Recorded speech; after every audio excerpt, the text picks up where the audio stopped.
Welcome to the PitchVision Academy Cricket Show. This is the last show of the series and coincidentally the last show of 2016. It's your guide to a better cricket. It doesn't matter who you are or where you are. We're here to help you out. My name's David Hinchliffe and I look after things here. And joining me, as they always do, on the line, first of all, it's the Director of Cricket at Millfield School. It's Mark Garaway. Have I got that right, Gareth? It's just Director of Cricket now, is that right? Yeah, just Director of Cricket, mate. It's much more simple, isn't it? Just take a few words off and then you get just Director of Cricket, which is great. Simple, exactly. Yeah. And how was your Christmas? Filled with joy and mince pies?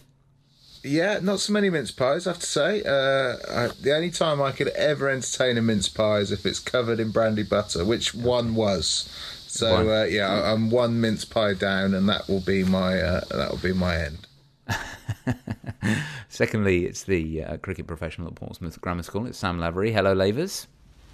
Hello, how are we doing? Very good. How was your Christmas? Mince pie free so far, actually. Not through choice, so just hasn't happened so far. I've eaten everything else that's been going, so don't think I've been sensible about it. But no, I've not stumbled my way towards a mince pie yet. Okay, well, there's still time. There's still time. That's the good news. Oh, there's plenty. Don't despair. Absolutely. But as it is the last show of the year, and we're looking back, as you tend to do at the end of the year, I was wondering what your sort of highlights of the year were, coaching-wise. Whether it's something that's personal to you, or whether it's something that happened in the wider cricketing world. What kind of highlights have you got from the last year when it comes around the idea of coaching and playing cricket?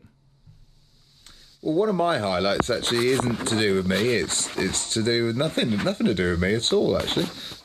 Which is Middlesex won the title, and as much as they pipped Somerset to the title, and I'd love to have seen Somerset win it for obvious biased reasons. As a guy who coaches and is a head coach at Middlesex, he takes absolutely no credit for anything in the public domain. He's a guy called Richard Scott. He was my first ever roommate and car mate when I started playing second 11 cricket for Hampshire so many years ago, back in 1991. And he used to pick me up and drop me off everywhere, and he looked after me, and he's a top man. And it's taken a while for him to come to the coaching top of a tree, really, because he wasn't even coaching many years ago. I think I started my coaching career before him, and anyway, this year Middlesex deservedly won the county championship, and he's finally getting a little bit of credit. He's a top man, Scotty. So yeah, Richard Scott's been one of my coaching highlights for me. He's done brilliant, and you hear a lot about Angus Fraser and other people at Middlesex, but actually Richard Scott is the guy who's running it all, and he's done fantastically well. Yeah, some people don't like to put their name in lights, do they? They just like to sort of get their head down, get on with things, and do the best job they can. And that's quite taking the time to highlight people who are doing a good job, and then not taking credit for it because they don't want to be in the limelight is a good thing, isn't it?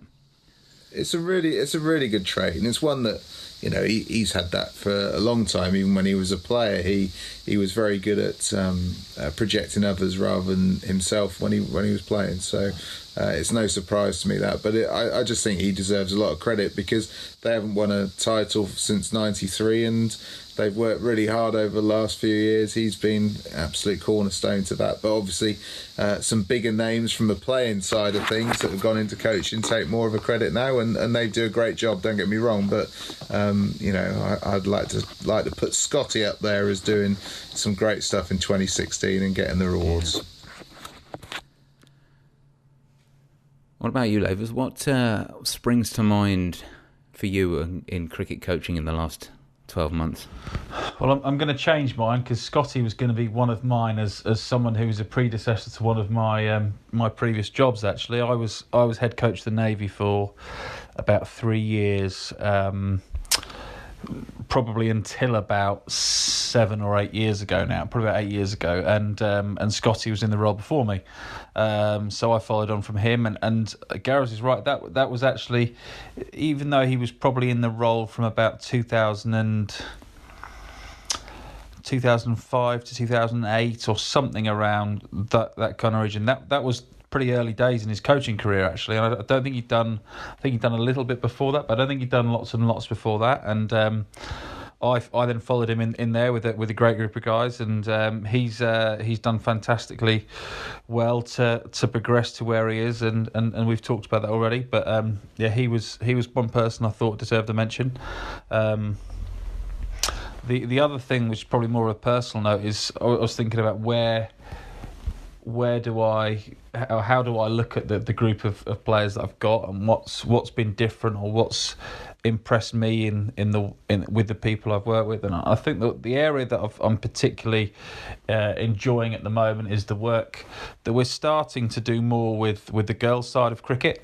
It's definitely not a big sport at our school at the moment. I know there are schools that are streets ahead, and you get the. I'm sure Gareth, there are quite a few girls who play cricket down at Millfield, and certainly at the places like Brighton College, it's a strong thing. But we've got three girls on our full-time programme all year round, and working with them has been really, really enjoyable. And from my own coaching point of view, it is again a breath of fresh air to have people who approach things very differently in some instances, have a very different desire in terms of what they're looking to achieve, and how they want to go about their learning, are extremely hungry.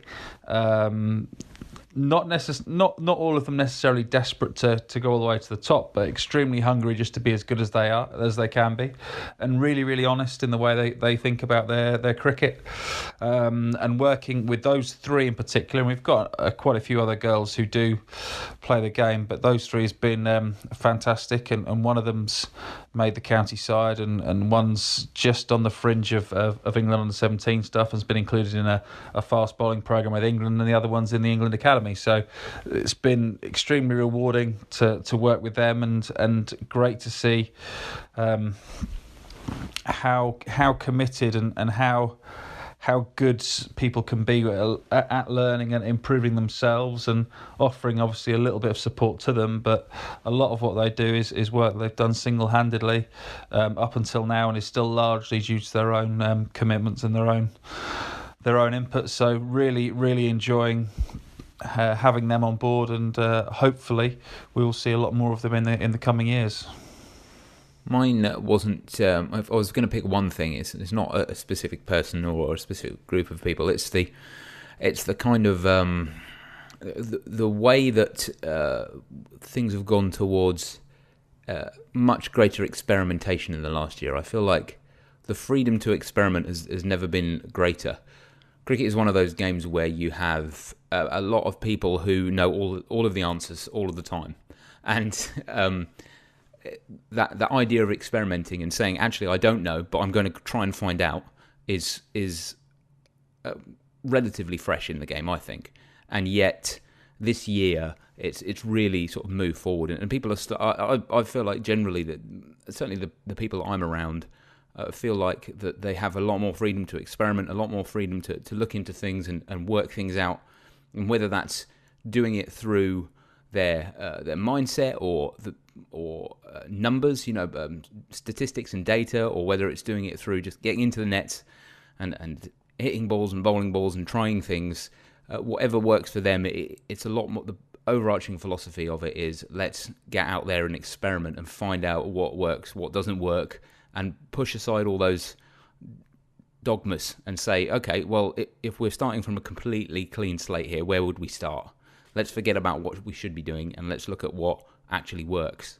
And for me, that's never been greater than in the last year. That really has come through this year, I think. Just kind of building on that, or probably on a slightly different note, but I one of the things that I've liked about the perspective that, or the way that coaching and cricket, and probably across sport a little bit as well, but is specifically in cricket, is being projected. Is I felt in the past that there were certain parts of the game which were looked down upon, and they weren't important, or they were wrong, and we shouldn't teach people to whack the ball. We shouldn't make people be fit and strong. We shouldn't make people be too technical. And now we're getting to the stage, not where we're saying that everyone has to do all these things, but they're all having their own compartment, and being technically really strong is a really good benefit to certain people. Having that ability to whack the ball is a really good benefit to some of those people and another group of people.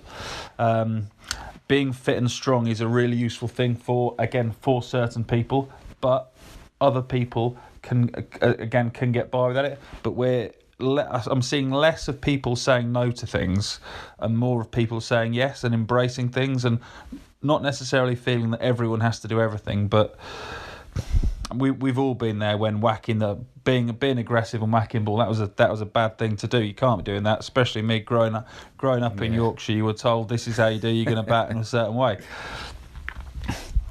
And then there's been this slightly more recent period of technique maybe being pushed aside a little bit, or maybe people misunderstanding it and feeling it's a bit too rigid. But again, that understanding appears to be spreading, that people will have their own boxes to tick. They'll have their own things that they need to get in a certain capacity, and people seem to be backing things that what coaches are doing, and backing different ways of approaching areas of cricket rather than pushing them away, and that's nice to hear. And well, I guess the standard hopefully is rising a little bit.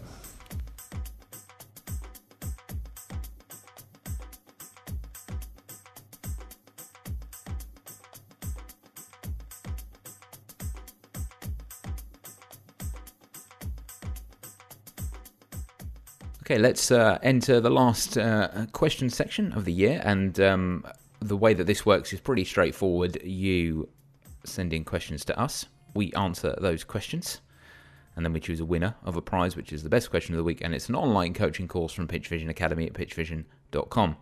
If you want to send your questions in to us, we will be accepting questions over the couple of weeks where we're away, ready for the start of the new season, the new series.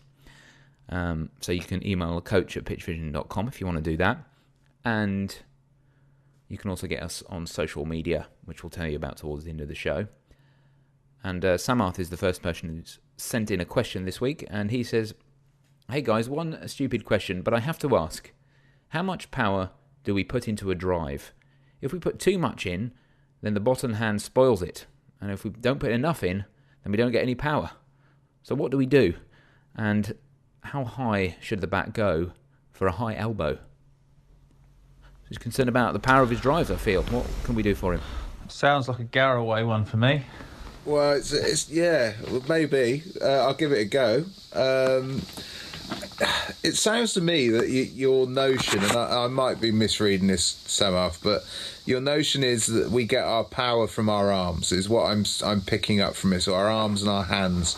The mention of the bottom hand putting in the power, and if they put in too much, and obviously we lose our shape or lose the bat path through the ball, or not enough, and it doesn't go anywhere. And the bottom line is the best drive shots are played as a combination of a whole body movement. And if you think about, you're in your stance, you're ready to face that ball, and then you move to make contact with that ball, and all of that body weight goes through the ball, as well as the arms, as well as the bat. Then all of a sudden we get a really good response. So I prefer to look at it as a whole body movement rather than just the arms and the bottom hand or the top hand doing their business. And then going on to your second bit, really, how high should the bat go through for a high elbow? Well, the benefit of having a high elbow, and when you talk about high elbows, I sort of got Sachin Tendulkar and Michael Vaughan in my head as people who demonstrated fantastic elbows going through drive shots, both front foot and back foot, actually. But the benefit of having that high elbow is the fact that the bat path stays on line with the ball for longer. And so if you contrast that to, say, a Kevin Peterson, who would often break his elbow to manoeuvre a ball and to generate power in that way, rather than hitting directly straight through the line of a ball and keeping his elbow high and the bat face on the ball for a long period of time. So again, there's different ways of going about it. I actually teach nowadays players to have a go at the high elbow, whether they're somebody who bats like a KP or not, just to experience that, because often you're going to find that when you're playing drive shots, particularly at the early part of a season, or if the ball's swinging around, then the longer you can keep the bat face on the ball, the better anyway. So it's good to have that in your locker to be able to do. So high elbow is something that I'm quite keen on. However, some people can extend their elbow real high and keep their bat face going on line with the ball for a long time. But actually some of Sachin Tendulkar's best drives were almost those straight drives, those ones that went between mid-on. Actually, the elbow didn't extend particularly high. It just stayed on the line of the ball for longer. So it was almost like a block down the ground rather than an extended drive shot down the ground. And that, to me, is also a fantastic cricket shot. So as long as the bat face stays on line with the ball, then I haven't got a problem. How high the elbow goes isn't a massive issue for me, because if the whole body is moved through the ball, then there's a good chance that there's going to be enough power to get it to the boundary. So Sachin's on drive is a classic example of the whole body moving into the ball, stabilising, and then all of that energy going up the kinetic chain, so it ends up all in the bat and all in the hands, and sometimes it looks as if he was blocking the ball to the boundary at a good rate of knots. So I wouldn't worry too much about the high elbow, but what he did do very well was keep the bat face going through the line of the ball for as long as possible. So I mean that's my whole answer really, is get the whole body to play the drive shot rather than the bottom hand or the top hand or your swing of your arms. Sometimes I think, Gareth, we can find that maybe the technique or parts of the technique that are required maybe at a slightly lower level are actually a little bit more difficult to execute than not execute, that's the wrong word, but some of the techniques required could be a little bit harder to utilise than when the conditions, or rather than the conditions that people play in at the highest level. And you hear what Samath is talking about there, about how he's looking for power, and if he doesn't do it, he's got no power, and that does happen for a lot of people when they've got that bowler who I know that we both don't like, which is the guy bowling at 55, 60 miles an hour, little seamers on a soft pitch, on long grass, and all these different things that are working against the power that the batter's trying to generate. So generating power whilst retaining that shape is quite a difficult thing for some people to do, especially when they're probably not quite as highly skilled as those playing at the top level. Whereas the guys at the top level, yes, the bowler's coming through at 20, 30 miles an hour faster, and it's swinging and it's very accurate, and etc., etc. But there is the pace on the ball, there's the pace on the pitch, there's the pace of the outfield. There are some areas that work for them and some areas that work against them. So you can understand that some of these guys who maybe do play at a slightly lower level of cricket, it can be really tough for them to transfer what they see on a television, I suppose, and put them into their local game of club cricket, of school cricket, of pub cricket, whatever it would be. Oh yeah, you see that a lot with with the younger guys. You're helping them with their drives, and they work on that hard, and then they go out and play a game, and they play a beautiful drive, and it just trickles out for none. And then the next time they think, right, I've had enough of this, and they try and heave one, and it goes over mid-wicket for 4, and they think, oh, well, there you go, that's what's given me the better outcome here. So you can understand why it's difficult to get that when the power is, especially with the younger kids, slower pitches, slower bowlers, the power isn't there, and you're sort of having to make an investment in the future rather than get a lot from it early on.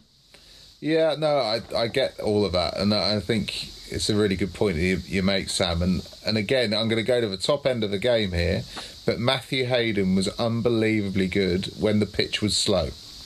He was bloody good or when the pitch was quick. But when the pitch was slow, most top-level players struggled because the conditions weren't what they were used to, whereas he used to thrive.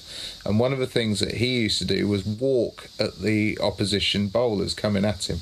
Even if the keeper was up sometimes, he'd walk straight down the middle of a wicket, and all he was aiming to do was to get himself into a normal position for a drive shot, but further down the pitch, and also with more of his momentum going through the ball. So again, he was using that whole body principle rather than just using the arms. But what he was adding to it was a little bit of momentum and getting his mass going through the ball even more than if he stood at the crease. And it was something that set him apart. And we used to fancy ourselves against Australia when the pitch was a bit slow, because obviously they were used to the ball coming on, and Ricky Ponting and various others would hit on the up and what have you. But the only guy who I felt that was really likely to take us to bits on those slower decks, particularly in the early part of the season in one-day international cricket, was likely to be Matthew Hayden. He was absolutely phenomenal at it because he kept the principles that I talked about earlier, but he applied them probably in more of a club way than the other guys, by literally just slowly walking towards the bowler and applying his mass and his momentum through it. But it's that whole body thing, and it's a good drill to do, to just get that idea and the notion of all of your body weight going through a ball is to actually do that in a net practice, just to walk down, rather than legging it down the wicket and running down the wicket, which we see so many people doing. Just walking down and applying their weight going through the back of a cricket ball is a really useful thing to do. I've actually seen and worked with quite a few of our guys over the last 18 months who've started to almost apply that or the Jonathan Trott approach in terms of getting momentum back at the bowler as their norm now. And yes, they're aware that if someone's very fast and bowling on a quick deck, it might put them under pressure in a different way, but they're playing to the percentages of the conditions and the standard they're going to be in, and they found that extra momentum and just retaining that shape but getting that mass and that weight through the ball, as you said there, Gareth, actually really helps them in the conditions that they play the majority of their cricket. And if they go up another level, maybe it's something they'll have to readdress, but for the cricket they're playing at the moment, probably 6 or 7 guys now out of the winter program are finding that as a default method works really, really well for them. Yeah, there's not many levels where a good drive is not a good option, is there? So if you can do it, it's a matter of tweaking things for the level you're at rather than anything major. So yeah, it's probably the first thing you're going to learn when you're batting. So get it nailed and move on. Next question is from Yuvraj, and Yuvraj says, "What is shadow bowling, and what is the benefit of this?" It's another jargon buster, Gareth. It is, and that's why I'm going to chuck it straight over to Sam. Well, he did start it with Sir, so yeah, that's why I thought it wasn't for me, mate. I'll be honest. Yeah, well, unless they're in year 7, I don't get Sir very often. Well, shadow bowling, I mean, for me, and this is everyone's interpretation of a phrase, and other people may have a different perception of what this means. For me, shadow batting would be practicing grooving those shots without the introduction of a ball, probably, and it's getting a bit of repetition and getting a bit of feel for positions that you're looking to get into, and ways of moving your body, and in a batting situation, your bat through a particular shot. And for bowling, I would consider it the same way as a bit of rehearsal without necessarily bowling a ball. It might be that you have a ball in your hand, but you don't necessarily bowl it. But having throughout that, having an awareness of the positions you're striving to get into, and hopefully being able to. I mean, sometimes this is the kind of thing that a lot of us will have done, and I can bet. I've done it thousands of times. Gareth will have done it thousands of times. I reckon Dave still does it thousands of times. He's standing in front of a mirror and practicing a shot with a bat, or practicing bowling, or maybe a bit of keeping and footwork, or whatever it might be. But again, that gives that little bit of extra feedback to the positions you're getting into, and for me, that is how I would perceive shadow bowling. And now, where does that fit into the process? Well, if we're thinking about that reverse chaining of going from something very, very simple to something very complicated at the top end, this is going to be a pretty low-level activity. However, for a lot of people, probably quite an important one, because it's an opportunity to try and get some repetitions in a really controlled environment, and also in an environment where you don't necessarily need a cricket pitch or a net or an indoor centre or any of that kind of stuff. It can be done around the house. So it's a good opportunity to get some good repetitions in away from the training or the cricket environment. And it's also a chance where you can experiment and really have some control over the way you want to move. From there, obviously, it's building it back up, of introducing a ball or adding a bit more impetus or pace to the way you're moving. So you could even be shadow bowling from a stationary position and feeding that into a walk, into a jog, before you then introduce the ball and do the same kind of thing. But something that you probably be doing to either reinforce a movement that you've got or you're unsure of, or maybe to relearn or teach or learn something new that you want to add to the way you bowl. You want to change in the way you bowl, and that would be how I'd consider it. Steph Jones has done a lot of work taking this sort of beyond just sort of practicing in the mirror and doing stuff with resistance bands and getting people into different positions to help with the fast bowling action and getting into those powerful positions. Those 4 tent pegs idea that Ian Pont has come up with all those years ago, and is still passing on to new people, and it's a great model to work from, those 4 tent pegs. So it's something which is, it's old-fashioned in some ways. You look at the old photos of boys lined up in gyms in the 1950s, and a coach standing there while they all practice their bowling action. But it's also extremely modern and extremely fresh, because some of the more cutting-edge coaches are doing great work with it as well. Yeah, that's certainly the way I looked at it when the question came through. I think when we take things back into a shadow scenario, it's more a reactive thing, isn't it? I would say, whereas bowling is proactive. So if I think back to shadow boxing, for example, you'll have people mirroring the things that they're going to do in a contest against somebody. So they'll be mirroring their punches, but they'll be mirroring their blocks. They'll be mirroring all of their sort of movements that they're looking to do with an opponent. And often when they're doing that stuff, they've got an opponent in mind. So they're actually running through what that opponent's going to do to them, so then they can react off the back of it. So a lot of visualization element goes into that. And the same when we stand in front of a mirror and do batting, shadow batting, we're often visualizing the person that's going to be bowling at us and the way that they're going to bowl at us, so we can then start to practice specifically. Now the difference here is that when we do the shadow bowling, which is it's a new term to me, I'll be brutally honest with you, it's not one that I've used, but when we're doing shadow bowling, because bowling is a proactive element, it's the starting point of a game of cricket, it's the thing that puts the ball into play. Instead of going to the visualization element of it, which you'd get with shadow boxing and shadow batting, I'm thinking more along the lines of the things that Steph's been doing and doing some great work on. And it's more about isolating actions, really, in order to then build up that repetition base, just as you say. So when you start to then put in momentum, when you start to put a weighted ball or a normal ball or an underweighted ball in there, that your body is ready and used to getting into those positions. The resistance band work, I think, is fantastic stuff. The weighted ball work is fantastic stuff. And all of that is what I perceive shadow bowling to be, as well as getting into those 4-10 peg positions, which are one of the fundamental elements of bowling actions. And I was in India a couple of weeks ago, and there was a guy bowling in a net, and I knew exactly where he got his stimulus from. He got his stimulus for bowling in the way that he did from the in-pont stuff.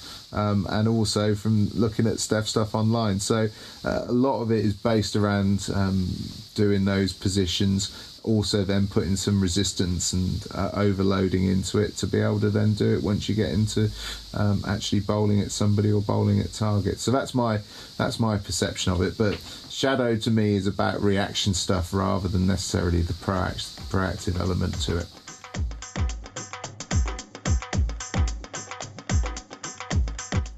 And that is the end of this show and the end of this series for 2016 on the PitchVision Academy Cricket Show. Before we leave, we're just going to do one more thing, which is to decide on the winner of this week's competition, the online coaching course from PitchVision Academy at pitchvision.com. And the two questions available to win the prize are Sam asked a question about putting power into the drive, and you've raised this question about shadow bowling. Which one did you prefer this week, Gareth? I'm going to go with Samath's one. I just think, hopefully he's got an idea that the drive is more based around a whole body movement. Again, it's kinetic chain stuff. It's being able to make that step, to set a base, to kick off that kinetic chain where eventually all of that pace is in your hands. And then hopefully there won't be so much need to get that bottom hand in to get the ball to go to the fence, because the combination of all of those big muscle parts going into small muscle parts will get the ball there for you anyway, mate. So fingers crossed for you, and you've won the course this week. Congratulations to you, and if there is someone else listening, Gareth, who also wants to win that prize, it's going to be a couple of weeks before we're back on the air, the virtual air. But if they wanted to send in their question in advance of that, how could they get in touch with us? They could give us a call on 0203 239 7543 or drop us an email on coach@pitchvision.com. That is correct. You can also get us through social media. You can find us on the PitchVision social media pages, or you can go to Facebook, facebook.com/PitchVision Academy, or you can go to Twitter @PitchVisionAcad. We'll still be available all the way through the next couple of weeks via social media. If you want to listen to this show every week, you can subscribe for free just by going to your favourite podcast catching app, doing a search for PitchVision Academy, and you'll find us in there. Tap on subscribe. It comes out every Friday. And if you want to get the show notes, listen to previous shows to get you through the next couple of weeks, or catch up on some of the old ones, then you can head over to pitchvision.com/academy and click on the podcast link. You'll get all the previous shows in there. That's all for this week and all for this year. We hope you listen next year. But until then, cheers, Gareth. Cheers, Lavis. Cheers, fellas. Happy New Year. Cheers, guys.